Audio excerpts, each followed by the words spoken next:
Hello and very good evening to all the students. Students, today we are going to start with English dictation. Okay, so bring your English copy, pencil, pen, eraser, and we will start our English dictation. Okay, so let's start our English dictation. Yesterday we have written about living things and non-living things. Okay, and today also we are going to write about living things and non-living things. So let's begin our English dictation. So write down, there are many things. There are many things around us. Full stop. There are many things. There are many things around us. Full stop. Some are living and some are non-living. Full stop. There are many things around us. Full stop. Some are living and some are non-living. Full stop. Okay, write it down. Some are living and some are non-living. Full stop. Living things can move on their own. Living things can move on their own. Living things can move on their own, comma, need food, comma, feel and can have babies. Living things can move on their own, comma, need food, comma, feel and can have babies, comma. Example, for example, we will write E dot G dot, okay? So write down example, that is E dot G dot, lizard, lizard, full stop. Non-living things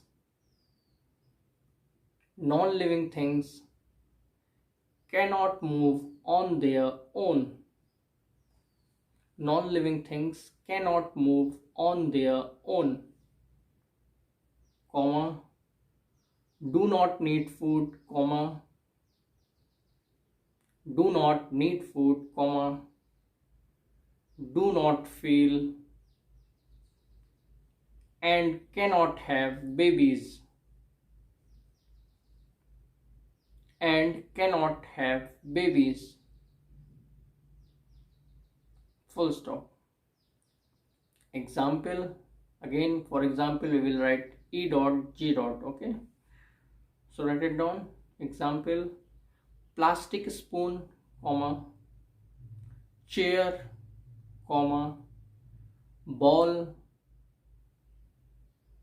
etc. And for etc we will also write its short form, that is etc dot, okay? Etc short form is etc dot. So write it down, plastic spoon, comma, chair, comma, ball and etc.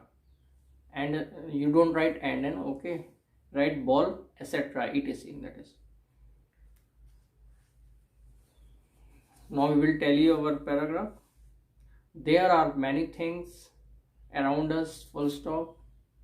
Some are living and some are non-living, full stop.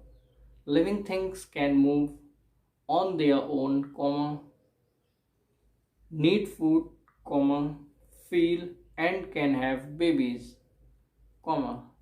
Example, and for example you have written E dot G dot, okay? Lizard, full stop.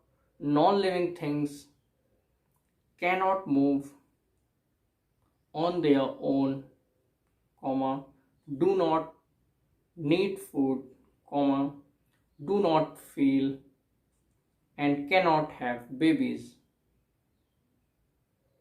comma. Example, plastic spoon, comma, chair, comma, ball, etc. And for etc. we have written etc. Okay students, and here we finish our English dictation. Okay, and in comment box you have to write names of things which are living and which are non-living. Okay, so let's begin our Hindi dictation. चलिए students, अब हम लोग अपना हिंदी का dictation लिखते हैं, और आज हिंदी के डिक्टेशन में एक हम लोग अच्छा सा पैराग्राफ लिखेंगे जो कि हमारी एजुकेशन से रिलेटेड है। ठीक है, तो लिखिए, भारत की शिक्षा प्रणाली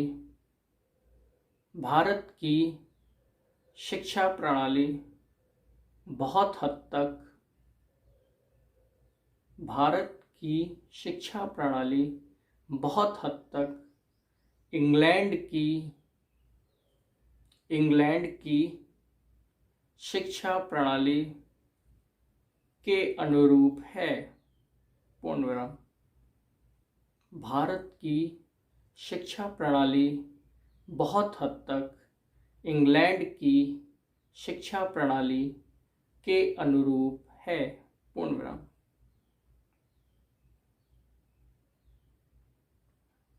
इसके अलावा वहाँ बड़ी संख्या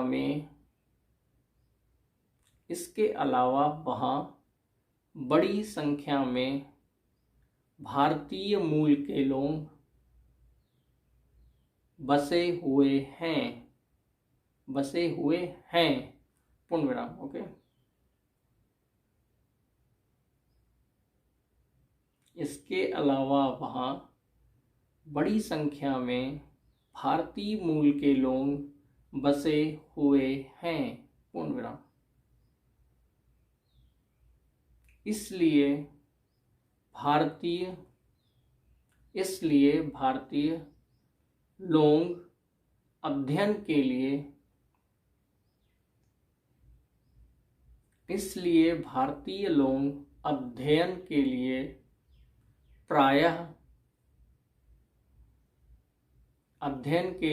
प्रायः इंग्लैंड ही जाना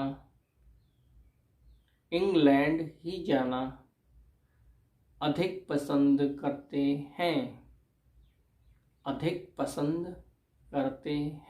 पूर्ण विराम। Right it down. इंग्लैंड ही जाना अधिक पसंद करते हैं, और अक्सर यह होता है कि अपनी शिक्षा पूरी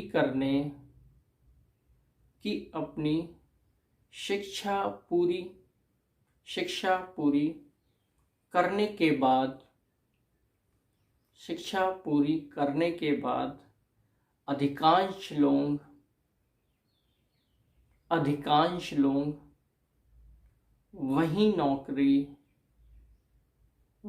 नौकरी भी कर लेते हैं। अपनी शिक्षा पूरी करने के बाद अधिकांश लोग वही नौकरी भी कर लेते हैं। पूर्ण विराम।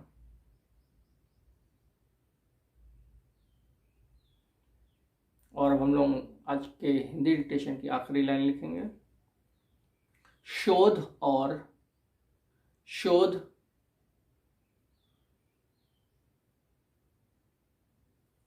यानी जिसको इंग्लिश में हम लोग रिसर्च बोलते हैं। ठीक है, लिखिए, शोध और उच्च शिक्षा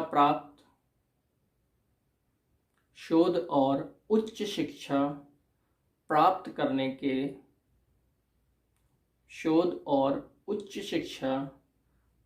करने के लिए जाने वाले प्राप्त करने के लिए जाने वाले भारतीयों के साथ भी यही होता है, भी यही होता है, पूर्ण विराम। प्राप्त करने के लिए जाने वाले भारतीयों के साथ भी यही होता है, पूर्ण विराम। और अब हम लोग अपना पूरा हिंदी का डिक्टेशन एक बार टैली करेंगे, तो आप लोग मिलाइए कि आपने सही लिखा है। सो टैली कीजिए।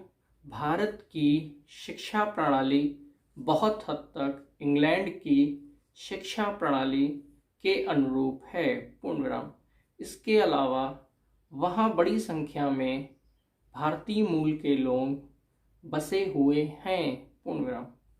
इसलिए भारतीय लोग अध्ययन के लिए प्रायः इंग्लैंड ही जाना अधिक पसंद करते हैं, पूर्ण विराम।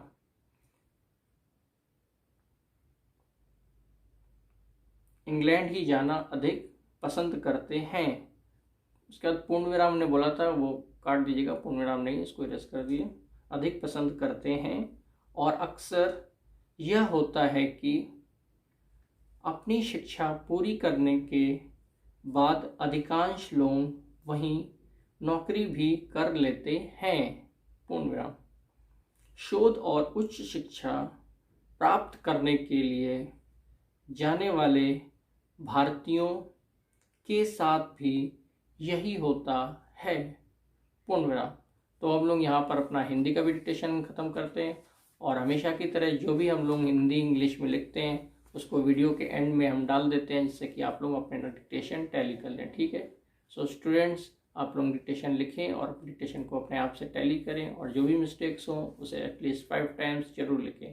Okay, thank you students.